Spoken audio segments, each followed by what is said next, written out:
back, everyone. Well, it's a very big day for a lot of youths across the country. A lot of them who have been on the streets protesting for the president to sign the Not Too Young to Run bill into law. Today, the president has entered that bill into law. A lot of youths in Nigeria are happy today because the ages for contesting for political office has been cut across board. But two offices to contest for Senate and the governorship in the 36th state of the Federation still remains at 35. So the implication of this for Nigeria's politics, especially as we approach 2019, is what we're talking about. One person who may be a direct beneficiary of this new law joins us in the studio. And on the other side of the screen in Abuja studio is one of those who were the backbone of this campaign, Cynthia Imbamlu, a member of the Not Too Young campaign and a member of YAGA, joins us from Abuja studio. Mr. Adamu Garba, presidential aspirant, is a member of the APC. He's been talking to us on the program. Let's get back into the conversation now. Let me quickly come to you. Do you think this movement is a threat to the older politicians? Personally, I believe they underestimated the movement. They thought maybe it's not going to be a threat. But to me, it's not even a threat, because whatever it is great for the country is actually not a threat. But because this movement is actually something that is going to transform Nigeria to be one of the greatest countries in the world. So therefore, the movement is indirectly calling our all-class politicians that we love them, we value them, we respect them, we honor their contribution, we want to preserve their legacies. But for now, we want them to retire, relax, and go back to the retirement home. We are going to support and help them and make sure that we continue to build our country and shape it to work for all of us, because we have the capacity and we build the ability to do that. And you're going to test that in 2019? In 2019, you're absolutely. a member of the ruling APC. Absolutely. And you know just how difficult it is to contest with a sitting president. Yes. In a primary process. Yes. And you're willing to do that? I'm willing to do that because I believe the president is a converted Democrat, and I believe he is going to enthrone the principle of internal democracy. And when we pass through the process of internal democracy, where we now conduct debate side by side with the president around the policies regarding the government, where we have the freedom to be able to meet the delegates and discuss our policies, where we outline how we intend to make sure that their great-great-grandchildren does not regret being born Nigerians as we have today, then I believe it's not a problem. I am going to win him, and I am going to emerge as the candidate under the APC platform.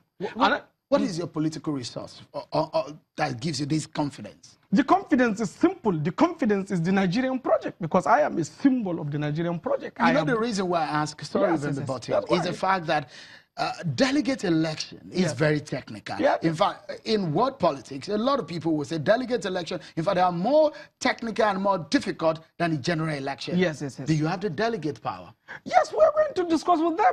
We are talking about democracy. We are talking about APC. APC is actually Nigerian's party. You see, the way we mystify the delegate system, you know, simply because of the way it's painted to us, it's actually very different from the way it should happen in a normal democracy.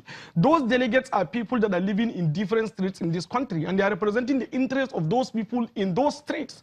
So what we need to do is to make sure the people in those streets properly discuss with their delegates to ensure that they give them the better Nigeria they deserve. Now, you think Nigeria is ready for a 36-year-old president? Completely. Nigeria is fully ready for a 36-year-old president who has dedicated his entire life to the principles of building a better Nigeria. And that person is you? Absolutely. You think you can govern this country? I can govern this country most effectively. I think the manifestos, the manifestos, the program I dropped on adamugarba.org, my website, and the conversation I've been having on the media, I don't think we have any presidential aspirant in the history of this country that have articulated so much exclusive problems and specific solution to addressing this problem as I have done so far in this country. So what I know is that after my long study of about 144 to 150 countries' successes and failures around the chain, I am fully equipped to position this country on the path to greatness by 2019, 2035. But there was a warning, though, that the president sounded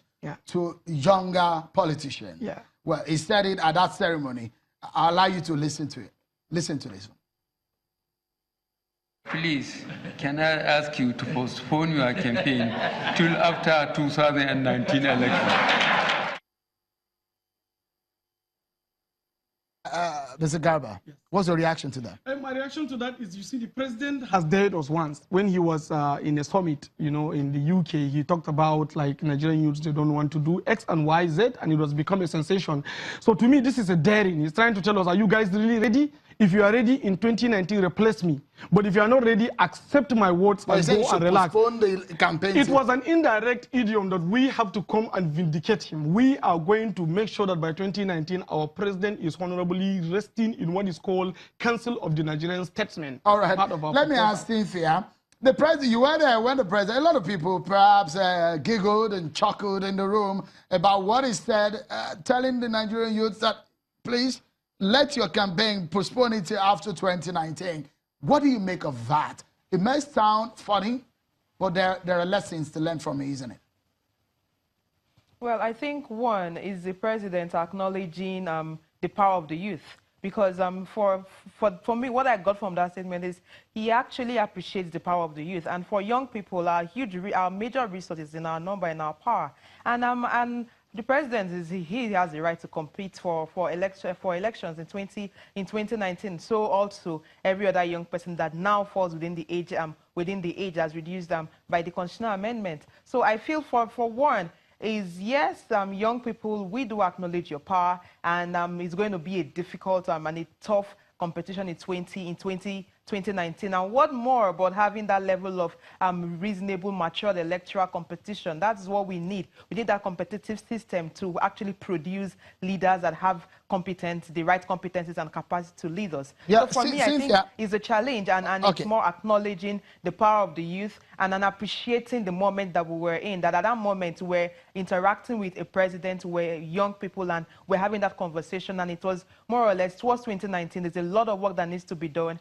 Cynthia, I wanted to show Nigerians and people who are watching across the world that this journey did not start yesterday or when the president signed the bill into law. If my producer can just put on the screen the timeline of how these all started. The bill was actually moved on the floor of the National Assembly by a member of the House of Representatives from Lagos State, Honorable Tony Nwulu, in the House of Representatives. Where the timeline, okay, this is the image showing the ages for presidency, 35, House of Reps. Okay, that's the timeline. It started way back in 2016. And as we close the program, Cynthia, let me quickly get your take.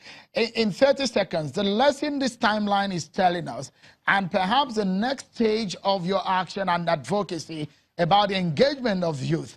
What are your expectations? Just in 30 seconds. Well, nothing good comes easy. We need to work hard. It takes time, but we need to remain consistent and focused. And that is a message for young people that want to run for office. You need to remain consistent. You need to remain focused. And you need to start organizing your constituency now, because they are the ones that would vote for you. And that is the power you need to bargain with political parties to give you that ticket to run in 2019. All right, let's close with Adamu here. Should you lose out at a primary, what would you do?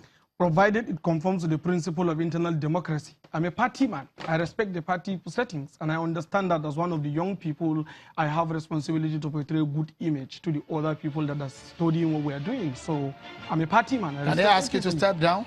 They ask me to step down. You an appointment? No, if they ask me to step down and get an appointment, no, I'm going to contest and win the president. Me, I am 100% sure that this time around, Mr. President deserves rest. I want him to live for 100 years in life, and he cannot do that when he's in Asorok. I will replace him in 2019. Adamu Garba, presidential aspirant on the platform of the APC. Cynthia Mbamalu, member of the Not Too Young to Run bill. It's a pleasure talking to you, young minds, tonight on the program. Thank you. And that's our show for today, everyone. Many thanks for being part of it. I'm sure Kimbale. Bye-bye.